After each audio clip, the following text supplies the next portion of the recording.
Hi అండి, welcome to lily kitchen. అందరూ ఎలాగున్నారండి? బాగున్నారు కదా? నేను కూడా బాగున్నానండి. ఇవాళ మన లిల్లీ కిచెన్లో వచ్చేసి అల్లం వెల్లుల్లి పేస్ట్, జింజర్ గార్లిక్ పేస్ట్ అనేది 3 months వరకు ఎలా స్టోర్ చేసుకోవచ్చు అనేది ఇవాళ మనం చూద్దామండి.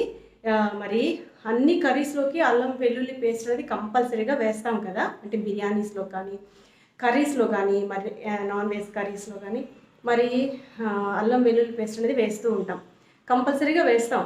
కాబట్టి ప్రతిరోజు మనం అప్పటికప్పుడు చేసుకోవాలంటే, టైం సేవ్ చేసుకోవాలంటే ఈ విధంగా మనం 3 monthsకి ఒకసారి కనుక ఒక పావు కిలో అట్లా చేసి పెట్టుకున్నాం అనుకోండి, టైం సేవ్ అవుతుంది. మనకి హడావుడి లేకుండా వెంటనే కర్రీ అనేది, రెసిపీ అనేది ఎప్పుడు మనం ఏ రెసిపీ కావాలనుకున్నా ఫాస్ట్గా చేసేసుకోవచ్చు అనమాట. ఇప్పుడు నేను చెప్పే ప్రాసెస్లో కనుక మీరు కనుక రెడీ చేసుకుంటే అల్లం వెల్లుల్లి పేస్ట్ అనేది 3 months వరకు వాసన కానీ, అంటే స్మెల్ కానీ, టేస్ట్ కానీ మరి ఫ్రెష్గా అలాగే ఉంటుందన్నమాట. రంగు, రుచి అంటే కలర్ కానీ ఏమాత్రం చేంజ్ అవ్వదు. మనం ఎప్పటికప్పుడు ఫ్రెష్గా ఎలా చేసుకుంటామో సేమ్ అలాగే ఉంటుందన్నమాట. అంటే ఇప్పుడే చేసామో అన్నట్లుగా ఉంటుందన్నమాట. ఏమాత్రం పాడవకుండా ఉండే విధంగా ఇప్పుడు మనం చేద్దామండి. నేను అది ఎలాగో ఇప్పుడు నేను మీకు చూపిస్తాను, ఓకేనా? మరి వీడియోలోకి వెళ్ళిపోదాం. ఇప్పుడు మనం పావు కిలో అల్లం తీసుకుందామండి. పావు కిలో అల్లం తీసుకొని ఒక 5 నిమిషాల పాటు నీళ్ళలో నానబెట్టేస్తే చక్కగా పైన ఉండ ఇసుకంతా కూడా నీళ్ళలోకి వచ్చేస్తుంది. పైన తొక్కంతా తీసేస్తే నీట్గా మనం ఈ విధంగా చిన్న చిన్న ముక్కలుగా కట్ చేసి పెట్టేసుకుంటే సరిపోతుందండి. పావు కిలో అల్లానికి పావు కిలో వెల్లుల్లిపాయలు అనమాట. ఇదే కొలతతో మనం రెడీ చేసుకోవాలి. చూస్తున్నారు కదా, వెల్లుల్లిపాయలు కూడా నేను నీళ్ళల్లోనే నీట్గా క్లీన్ చేస్తున్నాను.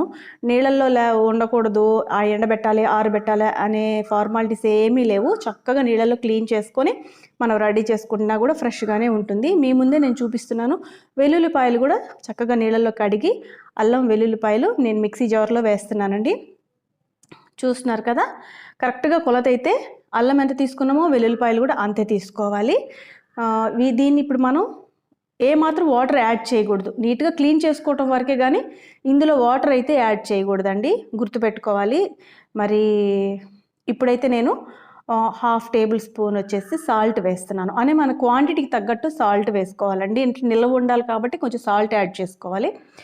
నేనైతే పావు కిలోకి 1/2 చెక్క నిమ్మదబ్బని పిండుతున్నాను. నిమ్మదబ్బ అనేది ఖచ్చితంగా నిమ్మకాయ అనేది మనం పిండుకోవాలి. అప్పుడే మనకి చక్కగా టేస్ట్ బాగుంటుందండి. ఏమాత్రం చేంజ్ అవ్వకుండా నిల్వ ఉంటుంది, ఓకేనా? ఉప్పు, పులుపు అనేది ఈ అల్లం వెల్లుల్లి పేస్ట్కి యాడ్ చేయాలి. అదే మెయిన్ సీక్రెట్, ఓకేనండి? చక్కగా మనం ఈ విధంగా పేస్ట్ చేసేసుకోవాలి. ఈ విధంగా ఉంటే సరిపోతుంది. ఇంకా మెత్తగా కావాలనుకున్నా పర్లేదు, ఇబ్బంది ఏం లేదు. కాకపోతే చిన్న చిన్న ముక్కలు ఏమీ ఉండకోకుండా మనం చక్కగా పేస్ట్ లాగా చేసుకొని 3 నెలల పాటు నిల్వ చేసుకోవచ్చండి. ఫ్రిడ్జ్లో పెట్టేసుకుంటే సరిపోతుంది. గ్లాస్ జార్ ఉంటుంది కదా, అందులో మనం స్టోర్ చేసి పెట్టుకొని ఫ్రిడ్జ్లో పెట్టేసుకుంటే 3 నెలలు చాలా చాలా బాగుంటుందండి, ఫ్రెష్గా ఉంటుంది. చూస్తున్నారు కదా, ఈ విధంగా మనం పేస్ట్ చేసుకోవాలి. అంతే అండి, సింపుల్, పెద్ద కష్టమేమీ కాదు. హడావుడి లేకుండా మార్నింగ్ కర్రీస్ అప్పుడు చేసుకునేటప్పుడు చక్కగా ఫ్రిడ్జ్లోంచి తీసుకొని మనం ఎంత కర్రీకి ఎంత అల్లం వెల్లుల్లి పేస్ట్ కావాలో అంత అల్లం వెల్లుల్లి పేస్ట్ని మనం నీట్గా వాడుకోవచ్చు అనమాట.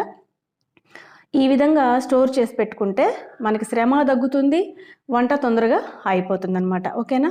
ఈ విధంగా మీరు ఖచ్చితంగా ట్రై చేసి చూడండి. మీకు ఎంతవరకు యూజ్ అయిందో నాకు కామెంట్ బాక్స్లో తెలియపరచండి.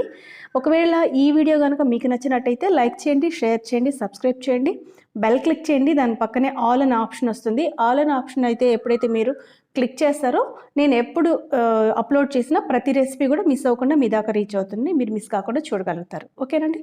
Thank you for watching this video.